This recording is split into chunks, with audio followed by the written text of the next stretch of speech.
반갑습니다. 교회 문제 상담소 꼼꼼입니다. 교회 분쟁에 관한 여러 가지 판례를 살펴보고 이에 또 우리 성도님들 또 교회에서 필요한 유익한 지식을 또 정보를 또 함께 나누고 있는 판례로 보는 교회 이야기 이제 두 번째 시간입니다. 지난 첫 번째 시간에는 교회 분쟁을 바라보는 사회법정의 시선과 관점에 관련된 이야기를 나누었습니다. 미처 못 보신 분은 지난 1편을 참고하시면 좋을 것 같고요. 오늘은 이제 교회 분쟁에 대한 조금 더 실질적인 이야기를 나누어 보도록 하겠습니다. 두 번째 시간을 맞이했는데요. 오늘도 역시 법무법인 서교회에서 일하고 계시는 우리 강문대 변호사님 함께 하십니다. 변호사님 안녕하세요. 예, 안녕하세요. 반갑습니다. 예, 교인 여러분 또 시청자 여러분 반갑습니다. 좋은 지식을 전할 수 있도록 노력을 열심히 하겠습니다. 오늘 우리가 살펴볼 주제는 교회와 교단과의 관계입니다. 교회 분쟁을 겪어보신 분들은 아시겠지만 교회 분쟁이 시작되면 상위 기관이라고 할 수 있는 노회, 총회, 즉 교단이라고 부르죠. 이렇게 교단이 개입하는 경우가 상당히 많습니다. 교단이 교회 분쟁을 적절하게 해결해주면 참 좋은데 도리어 교단 때문에 문제가 더 심화되는 일들도 많습니다. 교단의 지나친 개입으로 교회가 더욱 혼란스러워지기도 하고 교회의 내부 규정과 교단 헌법이 충돌되는 여러 가지 갈등의 국면이 참 많은 것 같습니다. 자, 그렇다면 사회법에서 바라보는 교회와 교단과의 관계는 어떠한지 판례를 통해서 함께 살펴보도록 하겠습니다.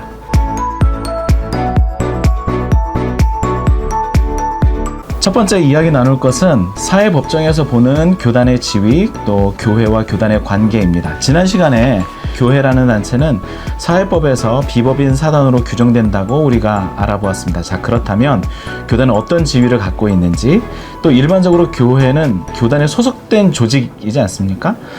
사회법에서도 여전히 교회는 교단에 종속된 그런 조직으로 보고 있는지 좀 살펴보았으면 좋겠습니다. 교단이 얼마나 개교회를 통제하고 있는지 또 교회는 얼마나 자율성을 갖고 있는지 이에 대한 설명을 우리 변호사님으로부터 들어보도록 하겠습니다. 예, 지난 시간에 살펴본 대로 교회는 비법인 사단, 즉 법인이 아닌 사람들의 조직이라고 이제 우리가 확인해 보지 않았습니까?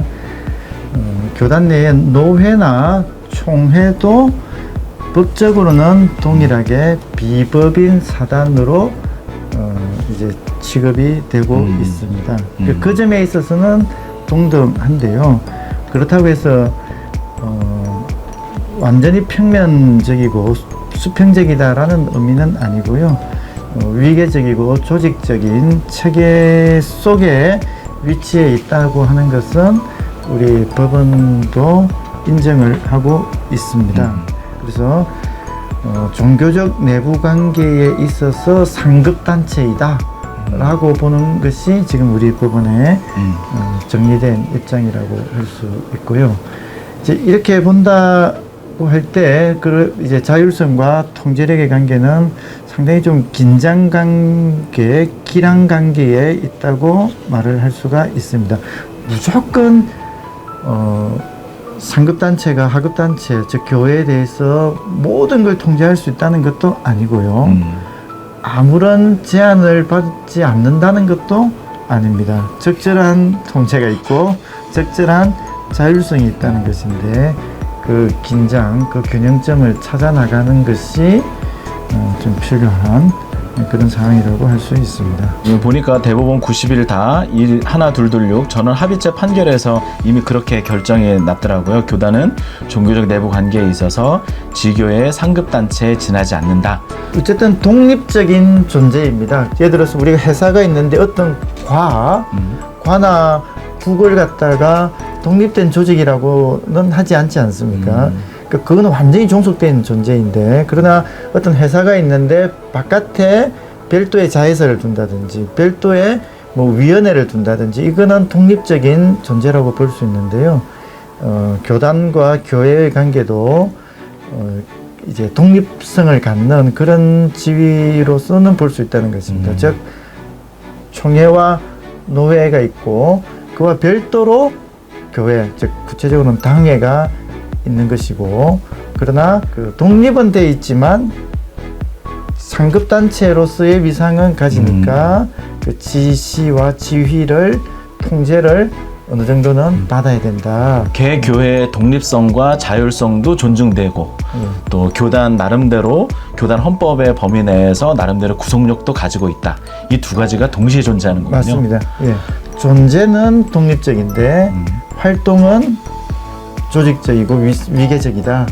이렇게 구체적인 내용에 있어서 어떤 경우에는 자율성이 우선이 되고 어떤 경우에는 통제력이 우선이 되는지 이제 요것을 정하는 것은 쉬운 문제가 아니고요. 사실은 또 답은 그거에 엄밀하게 정하는 답은 없습니다. 개별 사안에서 개별적인 판단이 존재하는데 단지 법원에 우리가 그 판단 권한을 위임을 해놓았기 때문에 법원에서 판단을 이제 최종적으로 따르게 되는 것인데요. 일괄적인 어떤 기준이 있다고 보기는 좀 어렵습니다. 네, 그렇군요. 지금 변호사님께서 지교회가 나름대로의 독립적인 지위를 가지고 있지만 때에 따라서는 교단 헌법에 구속되어서 교단의 지시와 감독을 받는 위치에 있다. 이 이야기를 좀 더 쉽고 조금 더 자세하게 해볼까 합니다. 어떤 분들은 교회는 정관에 의해서 교회 내부적으로 자체적으로 또 만들어진 정관이 또 제일 중요하다 이렇게 얘기하시는 분들도 있고요. 어떤 분들은 그게 아니라 교단 헌법이 더 중요하다라고 하시는 분들도 있어요. 그래서 사회법에서는 어떤 교회 문제를 다룰 때 교회 정관으로부터 다루어야 되는지 어떤 기준을 둘 때 아니면 교단 헌법을 통해 다루는지 이런 이야기도 좀 한번 해주시면 좋을 것 같습니다. 뭐 사회에서도 이제 상위 규범이 있고 하위 규범이 있고 뭐 이런 게 이제 사회 시간에 배우셨죠. 네. 이제 가장 헌법이 있고 법률이 있고 시행령, 시행 규칙이 있고 이제 각 기관에서 정하는 내부 규범이 있는데요. 뭐 교회 내에서는 그렇게 복잡한 규범 체계는 아닌데 가장 최상위이자 가장 보편적으로 적용되는 이제 교단 헌법이 있지요. 그래서 이게 가장 중요합니다. 이걸 부정할 수는 없고요. 교단 헌법을 토대로 이제 기본적인 활동들이 이루어져야 하는데 그렇다고 해서 개별 교회에서 정관을 못 만드는 것은 아니고 만들 수 있습니다. 그래서 정관이 없을 경우에는 당연히 헌법만 적용이 되겠죠. 개별 교회에도.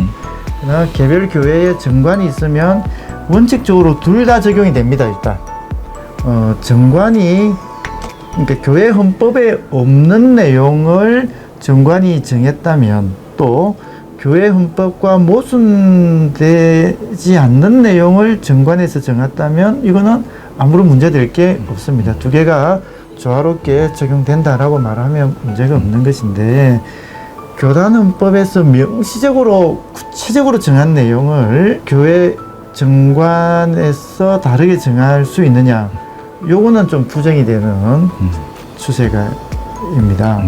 명시적으로 정했을 때 구체적으로 명시적으로 정한 걸 교회에서 다르게 이제 정하는 것은 안 된다 이렇게 할 수 있습니다. 근데 교회 헌법에 교단 헌법에 정해져 있는데 그 내용이 좀 추상적이고 좀 원론적이고 다의적일 때 교회 정관으로 어떤 내용을 정했을 때 그럼 어떻게 할 것이냐.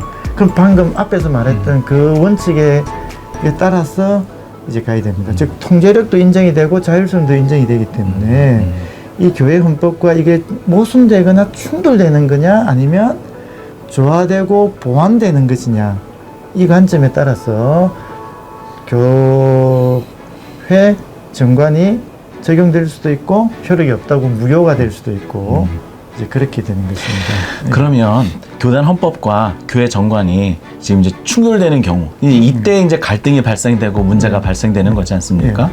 그러면 판례상 그러면 되도록 어느 쪽에 조금 더 많은 비중을 두고 판례가 진행이 되나요? 뭐 판례가 어느 쪽에 비중을 둔다라고 아직까지는 말하기가 어렵습니다. 그런 개별적 사례가 충분히 많이 쌓여 있는 것도 아니고 또 그런 사례가 아주 흔한 것도 아니기 때문에 어떤 경우에는 교단 헌법이 우선해야 된다고 한 것이고 있고 또 어떤 경우에는 교회 정관이 정한 대로 하면 된다 한 것이 있습니다. 이제 최근에 뭐 강남의 S교회 좀 큰 교회에서 분쟁이 됐던 게 교회 내에 있는 목사님의 안식년 규정이 있습니다. 즉 7년이 지나면 의무적으로 안식년을 가져야 한다. 이런 조항이었거든요. 근데 우리 교단 헌법에 목사님에 대해서 안식년을 의무적으로 해야 된다라고 하는 내용은 없습니다. 근데 교회 정관에는 그렇게 정한 것이죠. 그 목사님을 위한 측면도 있고 또 목사님이 또 이제 쉬고 오셔야 이제 또 교인들에게 좋은 점도 있고 또 안식년을 부여하면서 안식년 끝났을 때 재신임을 할 수 있도록 이제 그런 규정을 뒀던 것입니다. 그러니까 이 규정이 교단 헌법에 이제 충돌하느냐 모순되느냐 그 취지에 배치되는 거냐 하는 게 논란이 많이 됐는데요. 극렬한 법적 다툼을 하다가 결론은 어떻게 됐을 것 같습니까? 그래요. 굉장히 어려운 거네요. 근데 교단 헌법, 아까도 말씀하셨듯이 교단 헌법에서 이렇게 규정되지 않은 부분들은 그러면 개교의 정관에서 더 이렇게 좀 우위가 있는 거 아닙니까? 그러니까 규정되지 않은 거라고 보면 당연히 우위가 있는데 안식년을 의무적으로 하면 안 된다라는 취지가 헌법에 있다라고 볼 여지도 있잖아요.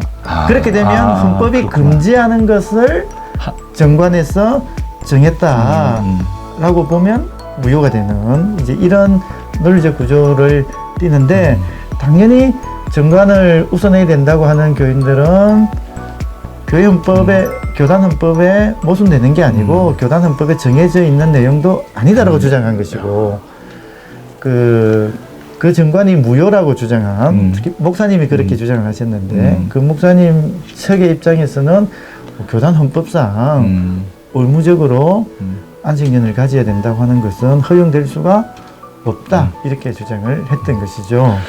그럼 결론은 어떻게 됐습니까? 예, 우리 법원에서는 최종적으로 교회 정관이 우선한다 이렇게 본 것입니다. 교단 헌법에 그런 점까지 세세하게 금지하고 있는 것은 아니고 교단 헌법의 정신에 그 점 비추어 보더라도 그 점이 부정되지는 않는다 이렇게 본 것이죠. 그렇군요. 그래서 안식년을 의무적으로 해야 되는데 목사님이 안 했으니 그리고 또 안식년 후에 재신임 절차를 밟아야 되는데 그 절차를 안 밟았으니 목사의 지위는 부정된다라는 판단이 이제 우리 법원에서 내려졌던 것입니다. 굉장히 미묘한 지점인데 우리가 조금 더 잘 살펴봐야 될 것 같습니다. 네.